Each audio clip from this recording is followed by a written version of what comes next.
과연 우리가 원하는 대로 외국인을 받을 수 있나? 그렇지 않아요. 자, 우리가 지금 현재 외국인들이 대부분 어디서 오냐면 몽고, 베트남, 인도네시아, 동남아에서 많이 옵니다.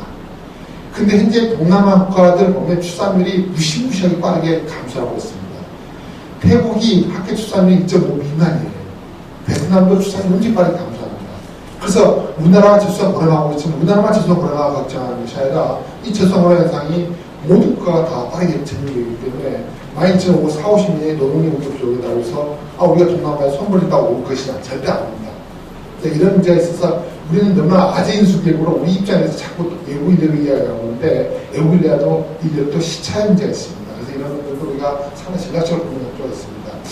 자, 그리고 제가 뭐 이제 큰 틀에서 다 이야기했습니다만 여러 가지 이제 이 저수한 대책에 대해서는 뭐 크게 제가 말씀 안 드리겠습니다. 우리가 이 교육 위에 고용 및 결혼, 이 절단된 관계, 교육에서도 고용이라는 게 절단되어 있고 고용에서 결혼도 절단되어 있는데 이 절단 관계를 어떻게 할 것이냐가 상당히 중요합니다. 그래서 여러 가지 이런 청년 취업 활성화 문제라든가 또는 특히 노동시장에서 발생할 수 있는 여러 가지 학력 조건 이런 걸 타파하는데 어떻게 할 것이냐, 이런 또 이 중요한 것은 이런 이 고용과 교육과 연계시키는 문제, 이런 것들이 상당히 중요한 우리가 전략적으로 고민하고 있습니다. 그 다음에 현재 주택 하나에서도 많은 정책이 나와 있지만 이 청년층이 가장 이 고용 다음으로 고민하고 있는 주택이 주택에 대해서 어떻게 여러 정부가 사회에서 마련할까, 이런 것들이 상당히 중요하다고 볼 수 있습니다. 그리고 출산율에 대해서는 크게 전략적으로 보면 자녀의 경제 부담 경감입니다. 이 자녀의 경제 부담 경감은 물론 제가 학자마다 또 국가마다 차별이 있겠지만 우리나라 같은 경우는 현재 전반적으로 현재 저수한 대책을 갖다가 이 3기에 들어서 왔지만 사실 자녀의 경제 부담을 경감시키는 정책은 거의 없습니다. 우리나라는 수당이라는 그런 제도가 있기 때문에 그야말로 보육료 지원 자체를 갖다가 마치 경제 부담 경감을 하고 있는데 실제적으로 그렇지 않고 실제로 보면 프랑스라든가 많은 국가들은 아동수당, 양수당, 가족수당, 교육수당, 주거수당 이런 수당제로 굉장히 살아남는데 우리나라는 아직은 수당이 거의 없죠. 이런 것들이 이제 현재 우리나라 경제 부담은 상당히 이제 아직은 정치적 이해가 아니고 이런 것들이 현재 각급 정책에서 좀 더 많이 포진될 필요가 있다고 볼 수 있습니다. 이가진 형님 아까 전에 말씀드리지만 상당히 중요한 의미를 갖고 있습니다. 이가진 형님은 사실은 현재 육아직 제도라든가 출산 전후 육아 몇 가지 제도 갖고 이야기하고 있는데 가장 중요한 것은 문화입니다. 이가진 형님 정책의 성공할 수 있는 것은 남성의 육아가서 참여 문화라든가 또 직장에서 이 근로자들과 배려하는 문화, 이런 문화가 가능해야지 제도 발전이 같이 융합해서 상당히 그 시너지를 일으킬 수 있습니다. 그 제도 자체도 보면 현재 육아직접 이런 것들도 고용보험 가입자들이 한정됐기 때문에 자영업자라든가 비정규직이라든가 많은 사각지대를 어떻게 해소할까 이런 것도 상당히 고민되는 부분이라고 볼 수 있겠습니다. 여성공인인데 여성공인은 무조건 우리가 보시면 이 노동시장에서 여성인들에 대해서 이 경력단절 발생을 부탁하는 이런 부분이 됩니다. 이 부분에 대해서는 여러 가지 현재 보시면 집에서는 남편이 도와야 될 것 같고 직장에서는 이 근로자가 도와야 되는데 이 근로자가 도와주는 부분도 사실은 우리가 이 CEO, 기업 고용주의 친구도 있지만 이 선배들이 상당히 중요합니다. 제가 얼마 전에 한번 거기 이 사업단지에 가봤는데 거기서 인터뷰를 해봤는데 거기 근로자들이 상당히 힘들어 하더라고요. 왜 힘들어하냐? 고용주가 주까지 못 가게 하냐 그랬더니 주가 고용주는 주까지 가게 하는데 선배 여러분들이 못 가게 한답니다.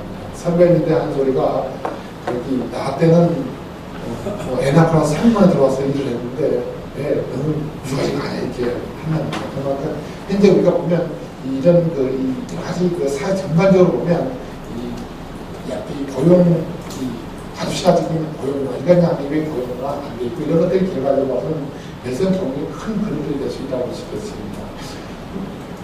이 고용자 고용도 아까 제가 말씀드리지만 이 고용자 고용에 대해서는 인식이 중요합니다. 이 사회적으로 이 고용자에 대해서 그분들에 대한 일을 할 수 있고 일할 능력이 있고 정당한 일을 할 수 있는 그런 것에 대해서 이해할 수 있는 부분이 상당히 중요한데 아직은 우리나라의 에이징, 연령 참석이 굉장히 심한 나라라고 볼 수 있습니다. 이런 문제를 어떻게 사회문화를 바꿀 것이냐.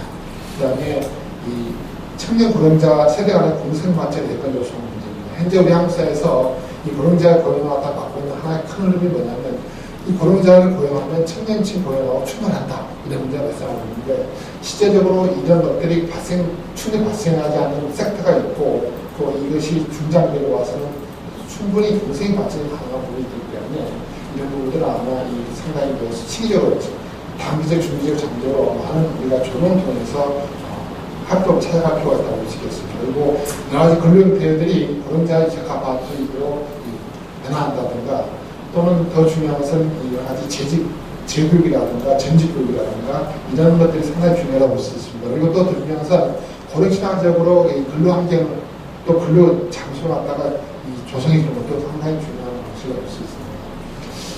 그 다음에 여기는 아까 말씀드렸지만 우리가 투트랙으로 가야 됩니다. 여러 가지 보시면 단기적으로 봐서는 여러 가지 진료수급의 미스매치 문제 해결해서 가겠지만 중장기적으로 봐서는 좀 더 국가 경쟁에 강화치에서 우수 외국인을 유치하는 것이 가장 중요합니다. 이것은 현재 유럽 사회에서 여러 가지 변경 사회 사례를 와서도 앞으로 우리 한국 사회에서 끝까지 외국인을 인정하는 것이 굉장히 중요한 모습이라고 볼 수 있겠습니다. 제가 아주 시간이 40분까지만 하라고 해서 좀 빠르게 진행했습니다만 토론자라든가 향후에 질문 있으면 다시 말씀드리도록 하겠습니다. 감사합니다.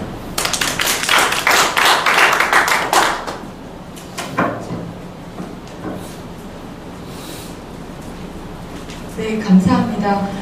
인구 전반적인 어떤 원인부터 그리고 단기, 중기, 장기 전략까지 전체를 다 아울러서 빠른 시간 안에 설명을 해주신 것 같습니다. 그럼 먼저 오늘 지정 토론자로 모신 두 분 선생님 말씀을 먼저 듣고 그리고 질문 받도록 하겠습니다. 그러면 자리에 편하게 앉으셔서 그냥 해주시면 될 것 같고요. 장영심 교수님부터 토론 말씀 들어보도록 하겠습니다. 먼저 이삼식 박사님께서 이 저출산 불령화 진단 문제점 그리고 대응책을 다각적으로 정말 잘 진단해 주시고 제시해 주신 것 같습니다. 잘 들었습니다. 감사합니다. 일단 오늘 저는 일반인의 입장에서 왜 우리가 지금 저출산의 위기에 대해서 굉장히 체감 온도가 이제 높아지고 있는 시점인데 왜 우리 사회에서의 저출산 문제는 어떤 식으로 또 접근이 될 수 있을까 이런 것들을 함께 고민해 보는 쪽으로 방향을 좀 잡았습니다. 우리 사회는 이제 서구 세계와는 달리 일단은 결혼을 해야 이제 출산으로 이어지는 문화적 특성을 갖고 있습니다. 자, 그러면 출산을 이야기하기 위해서는 이제 결혼 문제가 등장을 하죠. 요즘에 우리 젊은 층이 결혼에, 만연, 아까 이삼식 박사님께서도 언급해 주셨습니다만, 만혼화, 비혼화의 문제가 굉장히 많은 사회적 유형이 되고 있습니다. 자, 그러면은 우리 청년들은 왜 결혼을 미루고 있을까요?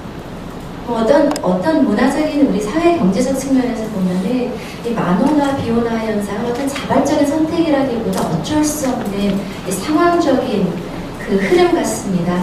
일단 우리 청년들이 결혼을 꿈꾸고 연애를 하고 사랑을 하고 결혼을 꿈꾸고 자녀를 출산을 해서 행복한 가정을 이제 영위를 하려면은 형성을 하려면 고용의 안정이 굉장히 중요한 문제가 됩니다. 고용이 안정되어야 되고 또 양질의 고용이어야만 됩니다.